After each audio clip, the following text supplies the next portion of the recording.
Ulcer से हमेशा के लिए मुक्ति के लिए एक तो कामदुधा मुक्ता शुक्ति मोती पिष्टी बराबर लेकर के, और इसमें से आधा आधा ग्राम से लेकर के 1-1 ग्राम तक एलोवेरा, वीटाग्रास, लौकी का जूस, शीशम, पीपल या बेल के पत्तों के रस के साथ दे देते हैं। और ये जो यज्ञ की भस्म है इसका भी पानी छान करके पिला देते हैं, या जो है नारियल की जो जटाएं उसको भी जला करके उसको पानी में घोल करके पिला देते हैं। अल्सर ठीक हो जाता है और ओवर ब्लीडिंग भी ठीक हो जाती है। नाक केसर भी 1-2 ग्राम जो है वो पानी में घोल करके, खास करके सौंफ के पानी में या वीट ग्रास में, एलोवेरा के जूस में घोल करके पिला देते हैं। एकदम से ब्लीडिंग बंद हो जाती है। हमने तो अल्सर, अल्सरेटिव कोलाइटिस, सभी तमाम तरह के अंदर के जो घाव हैं उससे भरे हैं, और ये बड़ा ज़बरदस्त मामला है। एसिडिटी पूरी ठीक हो जाती है, वजन कम हो, भजन बढ़े, आसन बढ़े, रासन कम हो ऐसा हमें प्रयत्न करना चाहिए। हरी मिर्ची मसाले, गरम मसाले, मिर्ची, कुछ लोग तो ना दही में भी राजस्थान में मिर्ची डाल करके खाते हैं। मिर्च मसाले बहुत ज़्यादा, गोलगप्पे और ये जितना भी जंक फूड, फास्ट फूड है ना, ये सब एसिडिटी बढ़ाने वाला है। तो जितना अंकुरित हो, जितना फ्रेश फ्रूट्स हैं, जितना भी ड्राई फ्रूट्स हैं उनको भिगो करके खाना है, और जितनी भी साग सब्जियां हैं वो सब एसिडिटी को कम करते हैं। और जैसे पूज्य आचार्य जी जाते जाते कह गए थे, जो कटु रस है ये खास करके सुबह सुबह इसकी नीम की गोली खा लिया करें। और रेडीमेड में हमने तो लिवोग्रिटी और एसिडोग्रिटी में बना रखा है। तो ये पित्त का प्रशमन करने के लिए कड़वा खाएं। लोग मीठा खाते हैं, वो मीठा से और एसिडिटी बढ़ जाती है और सुबह सुबह खाली पेट 1 चम्मच कोई गोघृत पान कर लेना, तो ये एसिडिटी के लिए भी, अल्सर के लिए भी और कब्ज के लिए परम औषधि। हाँ, तो एसिडिटी के लिए लौकी का जूस परम औषधि है, और थोड़ी मात्रा में गिलोय भी अच्छी होती है। गिलोय और नीम गिलोय हो तो और अच्छा है। तो लौकी का जूस तो सच में, लौकी की सब्जी तो यह एसिडिटी के लिए परम औषधि का काम करती है। और एलोवेरा एसिडिटी के साथ वात को भी दूर करता है। ये करेला, खीरा, टमाटर का जूस लेने से तो कब्ज, गैस, एसिडिटी और अल्सर तक इससे ठीक हो जाता है। तो ये खीरा, करेला, टमाटर बहुत ज़बरदस्त है ये एसिडिटी के लिए और अल्सर के लिए, तो इसको ले लिया करें, बहुत अच्छा है। मैं तो किसी दिन पेट साफ करना हो तो 2 गिलास पी लेता हूँ सुबह सुबह, और उससे अर्धसंग प्रक्षालन जैसा हो जाता है। पूरी कोलोन थेरेपी कहो या बस्ती कहो, सारे कार्यक्रम एक साथ संपन्न हो जाते हैं। और जिस दिन ज़्यादा ही पेट साफ करना हो और पूरे पित्त का प्रशमन करना हो तो पूरा 1 गिलास प्योर करेले का जूस पी लेते हैं ऐसा बढ़िया ज़बरदस्त पेट साफ होता है उससे तो। और ये पित्त का प्रशमन करने के लिए कटु रस सच में बहुत अद्भुत, अप्रतिम है। इसका तो गिलास पीना पड़ेगा, और 1 गोली नीम के तो छोटी सी गोली सी गोला सा बना करके खाने। गैस के लिए सबसे अच्छा है, एक तो गोमुखासन गैस को दूर करता है। इसको तो करते ही कुछ ऊपर से कुछ नीचे से गैस खारिज हो जाती है। गैस और चूर्ण इसके लिए अप्रतिम है।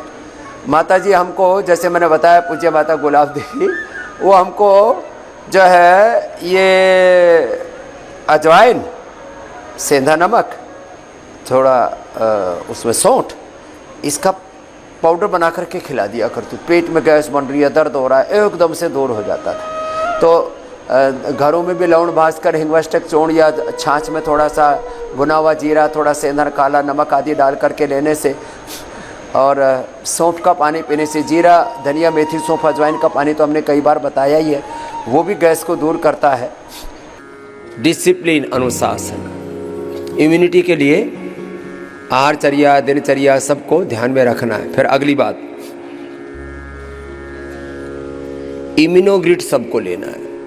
जिनकी कफ की प्रकृति है वे ब्रोनकोम साथ में ले लें या स्वासारी गोल्ड ले लें। 2-3 विकल्प दे रहे हैं, स्वासारी, ब्रोनकोम, कर्क्यूमिन गोल्ड, ऐसे।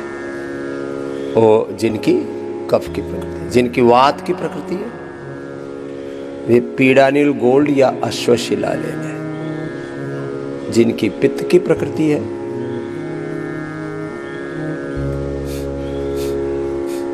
वे एसिडोग्रिट या लिवोग्रिट साथ में ले लें, या इम्यूनोग्रिट गोल्ड को ही, वैसे साधारण भी है, थोड़े दिन तो आप इम्यूनोग्रिट गोल्ड ले लीजिए, बाकी इम्यूनोग्रिट वटी वो भी अच्छी, अब जिसका जैसा पॉकेट अलाउ करे। एक में स्वर्ण भस्म है, स्वर्ण भस्म हमारी इम्यूनिटी को बहुत अच्छा करती है, इसलिए जब बच्चों की इम्यूनिटी कमजोर पड़ जाती है उनको कुमार कल्याण रस, स्वर्ण प्राशन, स्वर्ण प्राशन की भी औषधि तैयार कर रहे हैं। डायबिटीज वाले बहुत कमजोर हो जाते हैं तो वसंत कुसुमा, नस नाड़ियाँ कमजोर पड़ जाते हैं रस राजियों के अंदर रस, फेफड़े कमजोर पड़ जाते हैं स्वर्ण वसंत मालती रस या अभ्रक भस्म सहस्रकोटि। तो ये जो स्वर्ण भस्म है ना, इसलिए हमने भी नर्वस सिस्टम वीक हो गया तो न्यूरोग्रिट गोल्ड, इम्यूनिटी के लिए इम्यूनोग्रिट गोल्ड, वात रोगों में पीड़ानिल गोल्ड, ये भी पीड़ानिल गोल्ड, इसमें गोल्ड, कफ में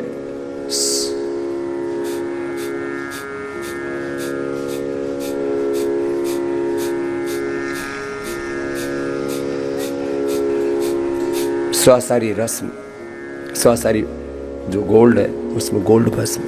खैर कपालभाति,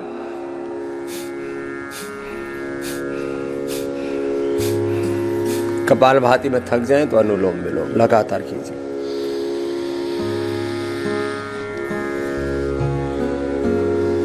वात पित्त कफ रोगों में इम्यूनिटी कमजोर है तो ये तीनों दोष बढ़े।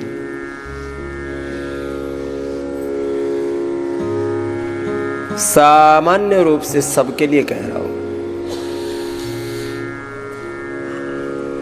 जिनको शुगर बहुत ज्यादा रहता उनको भी हम इम्यूनोग्रिट गोल्ड देते हैं। पहले इम्यूनिटी के लिए बहुत तरह के अलग अलग प्रयत्न किए हमने, फिर वो सब को मेंटेन करना, इतने ज़्यादा औषध तंत्र को, जड़ी बूटियों को, वनस्पतियों को, फिर एक एक व्यक्ति के लिए उसका सिलेक्शन करना बड़ा मुश्किल हो जाता था, तो हमने उसको कैटेगराइज कर दिया। इम्यूनोग्रिट गोल्ड सबको दे दिया, जिनकी शुगर बहुत बढ़ी हुई है उनको भी इम्यूनोग्रिट सुबह सुबह से दिया। जिनको किडनी की प्रॉब्लम बहुत है, किडनी की प्रॉब्लम वालों को जरा सा सर्दी जुकाम बुखार हो जाए एकदम क्रिएटिनिन बढ़ जाता है, उनको भी देते हैं। जिनको टाइप 1 डायबिटीज़ है, डायबिटीज़ की कॉम्प्लिकेशंस है, वैसे तो डायबिटीज़ की कॉम्प्लिकेशंस में आँखों की, कान की, लीवर की, किडनी की ये समस्याएं भी ज़्यादा बढ़ जाती हैं। तो इम्यूनोग्रिट गोल्ड देने से सारे पर्पस सोल्व हो जाते हैं डायबिटीज़ वालों का। बीपी भी जब बहुत क्रोनिक होता है और अंदर से शरीर जर्जरित हो जाता है, थायराइड भी जब बहुत ज़्यादा बढ़ जाता है, हार्ट की प्रॉब्लम भी जब बहुत ज़्यादा बढ़ जाती है, उसमें यद्यपि कार्डियोग्रिट गोल्ड उसमें भी गोल्ड होता है, लेकिन इम्यूनोग्रिट गोल्ड में क्या है, जीवक, ऋष्वक, रिद्धि, वृद्धि, मेदा, महमेदा, काकुली, क्षीर काकुली, बिदारी कंद, बराही कंद, अश्वगंधा, शतावर, सफेद मूसली, कोंच बीज, बला बीज और गिलोय, ये इम्यूनिटी के लिए परम औषधि मानी गई है। तो इम्यूनोग्रिट और इम्यूनोग्रिट गोल्ड ये बड़ी जबरदस्त औषधि है। पहले अष्टवर्ग दिया ही उनको करते थे जिनकी जीवनीय शक्ति कमजोर पड़ गई है, बुढ़ापा जल्दी आ गया। आजकल जो ये एंटी एजिंग की, इम्यूनिटी की, लॉन्गिविटी की बात हो रही है, जीवनीय ऊर्जा के संरक्षण संवर्धन की जो बात हो रही है, उसमें ये महत्वपूर्ण है। तो सब ले लिया करो ये। तो वात पित्त कफ त्रिदोष वाले, मोटापा बीपी शुगर वाले, अब मोटापा वालों को बहुत उपवास कराते हैं हम, और हम कहते कमजोरी नहीं आएगी, तो यही तो देते हैं, इम्यूनोग्रिट गोल्ड देते हैं उसको, न्यूट्रिला डेली एक्टिव साथ में दे देते हैं, तो कोई न्यूट्रिशन की कमी नहीं होती। Nutrela daily active, Immunogrit gold साथ में दे देते हैं। आज बाबा जी ने स्वास्थ्य से संबंधित बहुत ही शिक्षाप्रद जानकारी दी है। आशा करता हूं कि यह स्वास्थ्य से संबंधित शिक्षाप्रद जानकारी आप लोगों को अवश्य पसंद आई होगी। तो दोस्तों, अगर यह शिक्षाप्रद वीडियो आप लोगों को पसंद आया हो तो इस वीडियो को लाइक करें और अधिक से अधिक लोगों को शेयर भी करें, जिससे और भी लोग यह शिक्षाप्रद स्वास्थ्य संबंधी जानकारी का लाभ उठा सके।